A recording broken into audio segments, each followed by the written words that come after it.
The kingdom of Dai Viet is no more.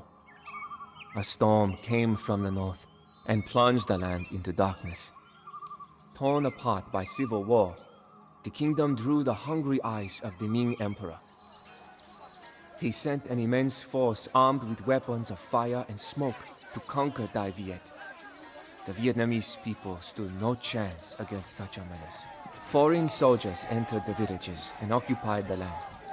While the Vietnamese aristocracy collaborated and prospered, the common people suffered. The invaders imposed harsh taxes on the people and destroyed many of the holy places. The Vietnamese needed a hero, and that hero was Le Loi. Although the son of a nobleman himself, Le Loi despised the aristocracy who had sided with the enemy. When the Chinese came, he fled north to the lands of his family.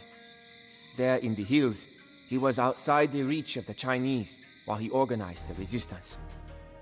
Vastly outnumbered by the large Ming army, Le Loi knew he could not defeat them in open battle, so he turned to guerrilla warfare. He raided Ming camps to steal supplies and gave them to the starving farmers. Le Loi's resistance could only succeed through planting the seeds of rebellion in his people. The resistance began slowly and with only minor successes, but Le Loi's reputation grew each day. The people started calling him the peacemaking king and wanted to see him on the throne of the old kingdom. The Ming heard rumors of this rebel king and vowed to crush him before his seeds of rebellion could take root. Disaster struck the Vietnamese rebels when the Ming defeated them in battle and forced them to retreat to the Chi Lin mountain fortress. Encircled by a large Chinese army and with no hope of help from the outside, Le Loi's situation became grim. Supplies would not last long, and the Ming cannons had already begun to batter the old walls of the fortress. The end of Le Loi and his rebellion seemed imminent.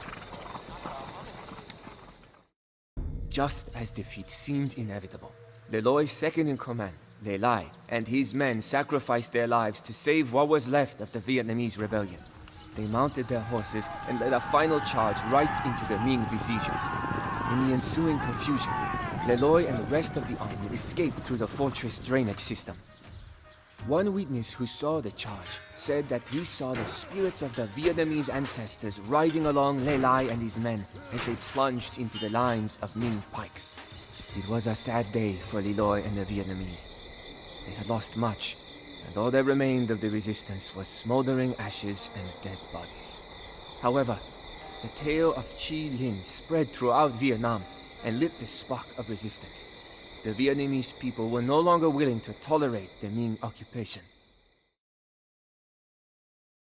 People from all over Vietnam came to Le Loi, even veterans of old forgotten wars and boys barely old enough to carry weapons. Le Loi needed to use the momentum of the rebellion to deal a decisive blow to the Ming forces. The rebel army would strike at the old capital of Hanoi. Hanoi was captured, and now all of the southern Ming occupation forces were cut off from China. The Chinese emperor was furious with the failure of his generals. Therefore, he sent his most capable general, Wang Tong, to Vietnam. Wang was a veteran of many wars against the nomads of the north and a brilliant tactician. If anyone would be able to challenge Le Loi, it would be him. With Hanoi under Le Loi's control, the Chinese retreated behind the walls of the larger towns and cities to the south. There, they would wait for Wang Tong, the approaching Ming general. Le Loi had to act quickly, but he could not underestimate the Ming. The garrisons had large stockpiles of gunpowder, and Wang Tong's army marched at a frantic pace to reach the besieged cities. Le Loi had to quickly turn his peasant rabble into a real army that could face the finest Ming soldiers in open battle. After capturing a major citadel with its gunpowder stores intact, Le Loi was able to take several key towns and hold off Wang Tong and his army. Wang Tong knew that his position was poor, and so he retreated to strengthen his supply lines and replenish his forces. For now, there would be no battle. Le Loi marched further south with Wang Tong and his army following closely. and gaining strength. Under Le Loi's leadership, the Vietnamese rebellion turned from a rabble of peasants to a real army. Their warships lined up like clouds, their armor shone against the sun, their firearms piled up, and the gunpowder stockpiles were full. Finally, Le Loi would be able to face the full brunt of the Ming forces. Wang Tong had been close on Le Loi's tail, watching his every move like a stalking tiger, waiting for Le Loi to make a mistake. Le Loi did not have the luxury of time. Every week he waited, more Ming soldiers would arrive. He needed to consolidate his holdings quickly. Despite the risk, Le Loi split his troops to deal with the Ming garrisons, the Northern Army, and the hostile tribes to the west. This was the moment Wang Tong had been waiting for, and the tiger pounced on the divided and vulnerable Vietnamese forces. Against all odds, Le Loi's generals held off the Ming army. The Chinese lost many soldiers, and even one of their generals. These losses meant that they would never again hold the advantage in the war. The Ming could only defend their remaining holdings from Le Loi's inevitable victory.